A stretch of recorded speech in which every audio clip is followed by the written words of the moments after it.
और भीष्म पितामह द्रोणाचार्य जो गुरुजी थे, और कर्ण, ये तीनों एक नंबर के योद्धा थे।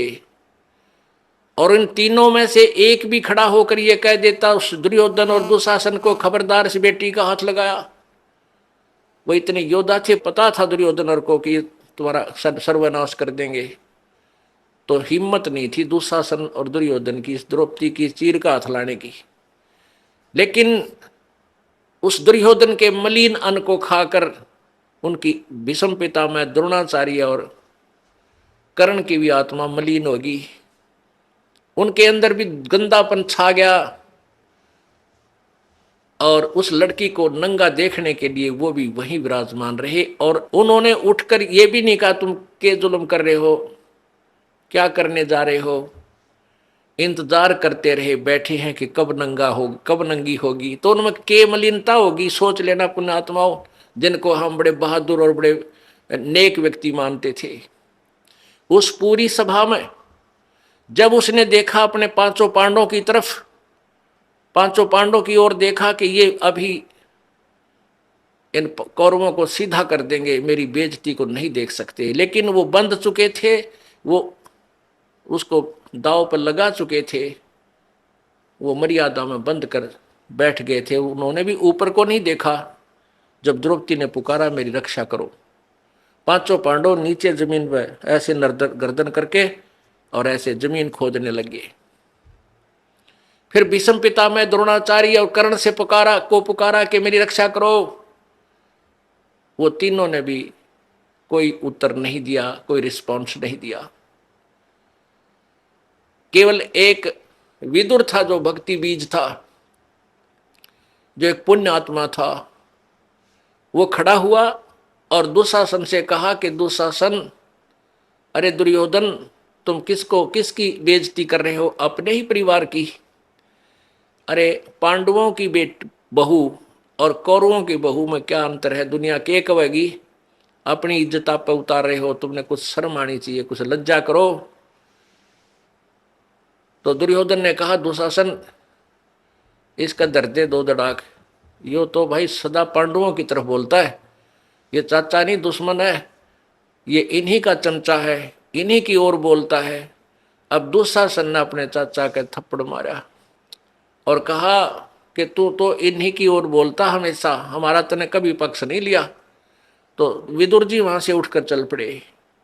पुण्यात्माओं, जो भगवान से डरने वाले इंसान होते हैं, वो न तो अत्याचार देख सकते और ना सहन कर सकते हैं।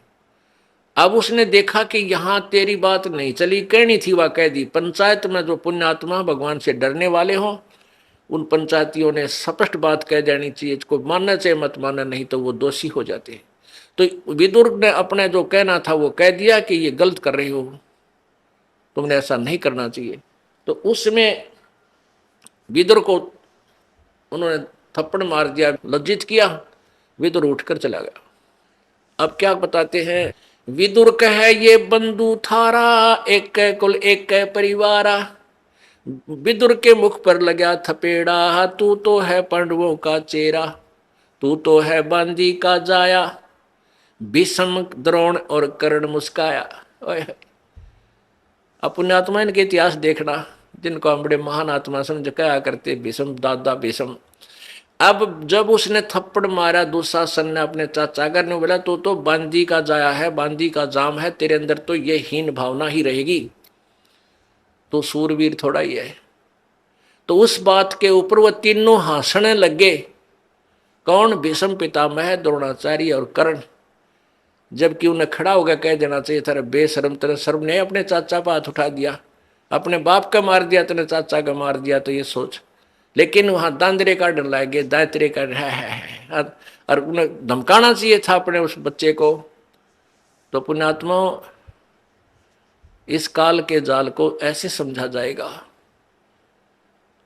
अब वो तीनों हंसने लगे जब द्रौपदी ने देखा कि ये दांदरे काट रहे हैं, ये किसकी मदद करेंगे तेरी। जब उसने प्रार्थना भी करी मेरी रक्षा करो, नीचे को गर्दन कर ली और बैठे रहे।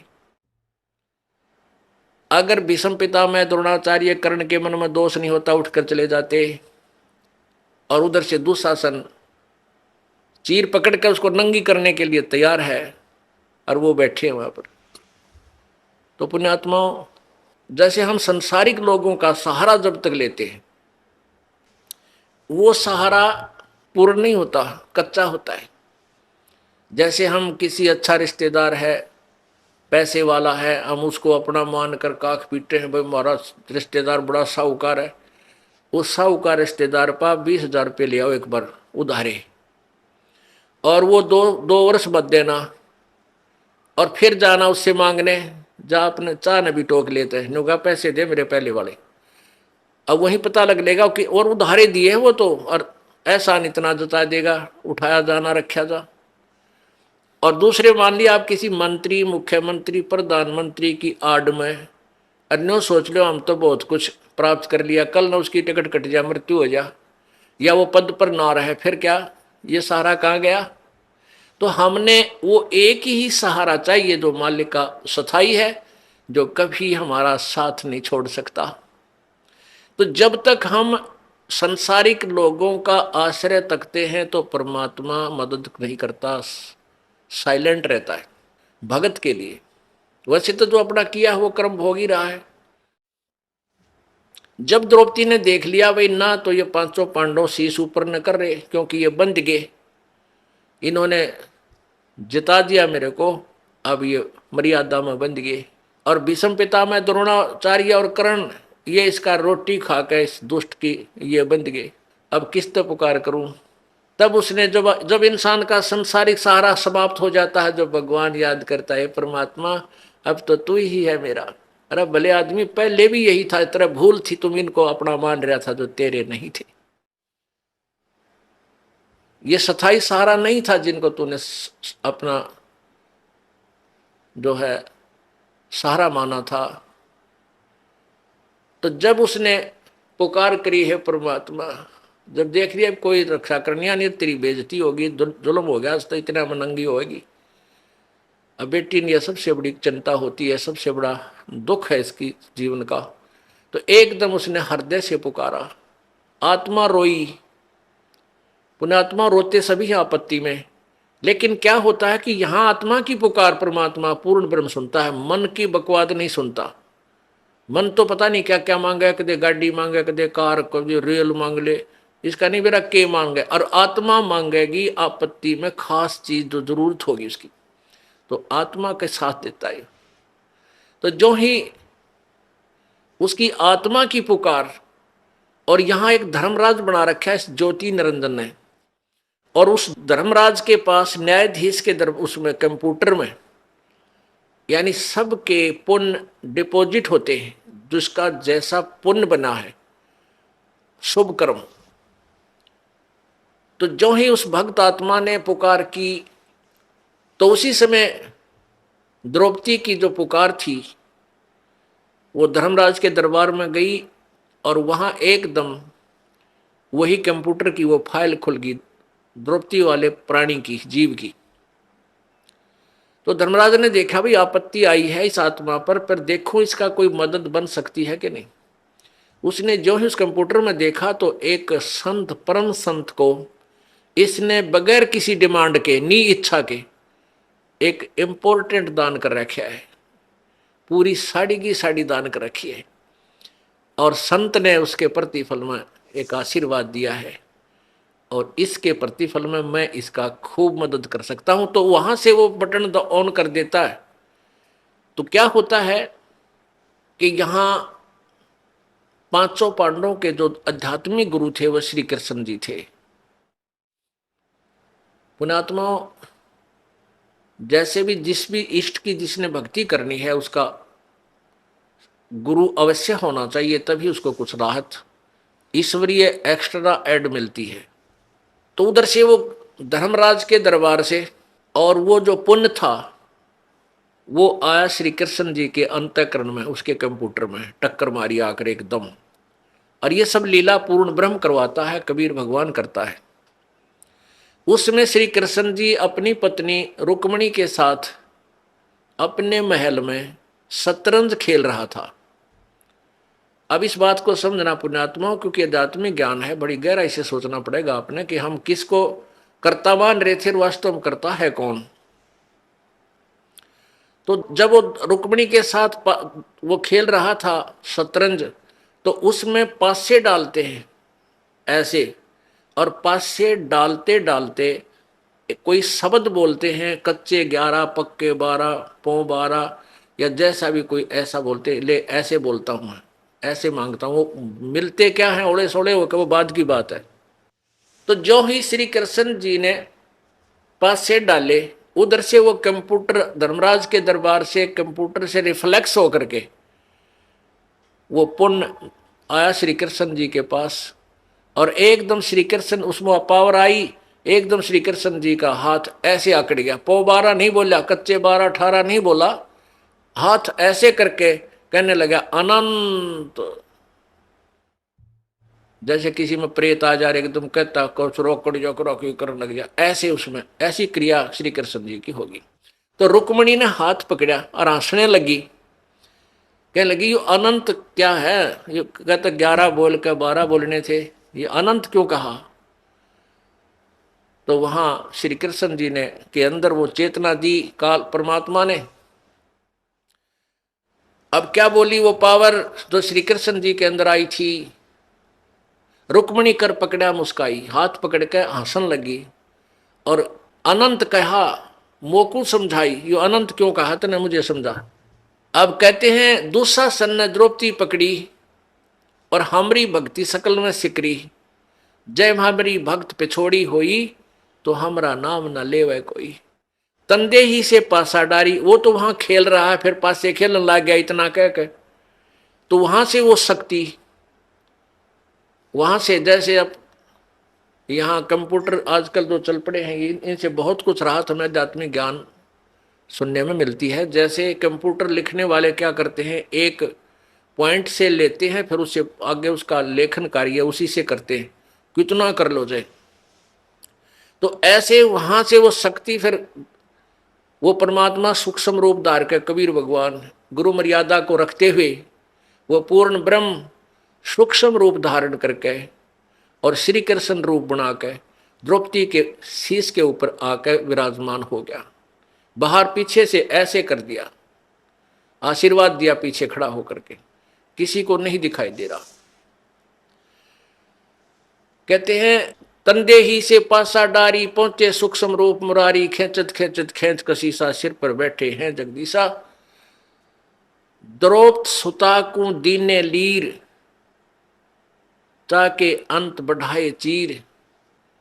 उस अंधे को कौपीन दी थी, द्रौपद सुता को दीन ने लीर, एक टुकड़ा दिया था साड़ी का, और जाके अंत बढ़ाए चीर। अब खेचत खेचत खेच कसीसा, सिर पर बैठे हैं जगदीशा। द्रौपद सुता के चीर बढ़ाए, संख असंख्यो पार नहीं पाए। अब दुशासन ने खूब जोर लगा लिया, अपनी तरफ से खींच खींच कर ढेर लाग गया वहां साड़ी का, अंत नहीं आया।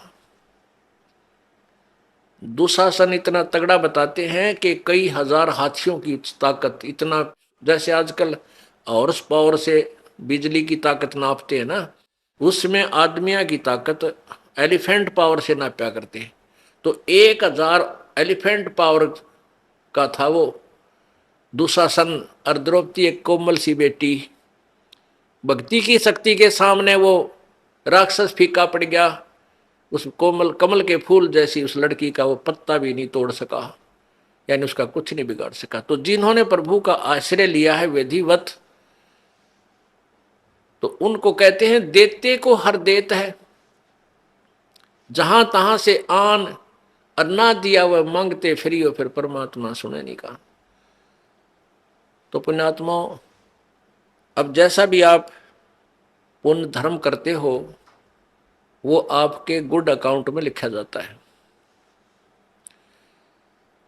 जब तक आप परम संत पूर्ण परमात्मा की शरण में नहीं आते तब तक आपके जो पुण्य डिपॉजिट भी होते हैं वो भी काल यहीं बर्बाद करवा देता है। आज जैसे द्रौपदी के ऊपर यह तो आपत्ति टल गई और फिर केवरानमटी हुई, हिमालय में जाकर गड़ गए, राज्य भी गया, कुछ नहीं रहा, फिर नरक में डाल दिए गए। अब हमने यहां केवल इतना ही लेना है कि आप यहां परमात्मा के चरणों में आए हो, आपका प्रथम उद्देश्य ये हो कि मेरा जन्म मृत्यु का रोग कटे, क्योंकि आप जी ने असंख्य जन्म हो गए यहां जन्मते और मरते को। कभी राजा भी रहे, कभी आप रानी भी रहे और फिर भिखारी बनकर भी घूमते रहे। अब कहीं पर भी आपको स्थायी स्थान नहीं मिला। जैसे आपने पुण्य किए तो आप स्वर्ग चले गए। स्वर्ग क्या है? ये एक होटल है, एक रेस्टोरेंट है। जैसे कुल्लू और मनाली, शिमला गर्मियों के दिनों में साहूकार लोग 10-20 हजार 50 हजार रुपये ले जाते हैं और 1 महीना 2 महीने वहां होटल में कमरा किराए पर लेकर और वहां रहते हैं, ठाठ करते हैं, घूमते हैं, फिरते हैं। बड़ी ठंडा मौसम होता है, हिली स्टेशन है और लेकिन वो पैसे जेब से उन्हीं के लग रहे हैं, होटल का किराया, खाने का खर्चा। जब वो 2 महीना वो 50 हजार रुपये खर्च हो जाते हैं परिवार के, तो फिर वो अपने कर्म क्षेत्र में आ जाते हैं कंगाल होकर। और फिर अगले सीजन में क्या पता सूत बैठे 50 हजार सेविंग हो उनका ना हो। तो इस प्रकार जब आप यहाँ कोई साधना करते हो, जब तक ये सच साधना आपको नहीं मिली, अपने पुण्य के आधार से स्वर्ग चले गए। उस स्वर्ग में आपको देव बना दिया, देवता, या कोई और पद दे दिया, या वैसे कॉमन स्वर्ग में आप ठाठ करो, लेकिन वो पुण्य आपके ही समाप्त हो रहे हैं। जिस दिन आपकी पुण्य पूंजी समाप्त हो जाएगी उसी दिन आपको वहां से, जैसे यहां से मार दिया जाता है वहां भी आपको मार दिया जाएगा। अचानक मृत्यु होगी, तुरंत नरक में, फिर नरक में डाले जाओगे। तो इस झंझट से पीछा छुटवाने के लिए आपको ये परमेश्वर कबीर जी की शरण लेनी पड़ेगी। और इन नकली कबीर पंथियों संतों से भी आपका काम नहीं चलेगा, क्योंकि उनके पास यथार्थ भक्ति विधि नहीं है, परमात्मा का यथार्थ ज्ञान नहीं है। तो पूर्ण संत से, और जिसके पास वो मोक्ष जड़ी हो, वो मंत्र है सतनाम और सारनाम, वही आपको इस जन्म और मृत्यु के झंझट से छुटा सकता है। तो वो जड़ी इस दास को परमात्मा ने दे रखी है। आप अब शिक्षित समाज है, पढ़ा लिखा एजुकेटेड जो है ना पूरा समाज हो गया है, बहन बेटी भाई। अब आप इस तत्व ज्ञान को जो दास आपको बताता है, जो परमेश्वर ने इस दास को बताया है, सदग्रंथों में विद्यमान है, इसकी तुलना करो आपके गुरुजियों के ज्ञान से, और फिर देखो वो अधूरे हैं या पूरे। टोटली इनकम्प्लीट पाओगे आपको, सारे नकली कति टोटली पूरे पृथ्वी पे। आप इस बात को अभिमान मत समझना, इसको तत्व ज्ञान समझना, ये सच्चाई समझना। अभिमान नहीं करता ये दास, क्योंकि अभिमान तो वो इंसान करे जिसका कुछ अपना कोई योगदान हो। ये तो परमेश्वर कबीर जी का दिया हुआ ज्ञान है, दास को उन्होंने बुद्धि दे दी और आपको बता रहा हूं समझा के, इतना ही मेरा योगदान है। तो किसी के पास भी पृथ्वी पे आज मोक्ष मार्ग नहीं है, वो केवल इस दास के पास है। और आप भी इसको ग्रहण करो और अपने जो भी आपका साथी है, बहन भाई है, मित्र है, रिश्तेदार है, उनको भी समझाओ और ये नाम उनको दिलाओ, कल्याण करवाओ। बोलो सतगुरुदेव।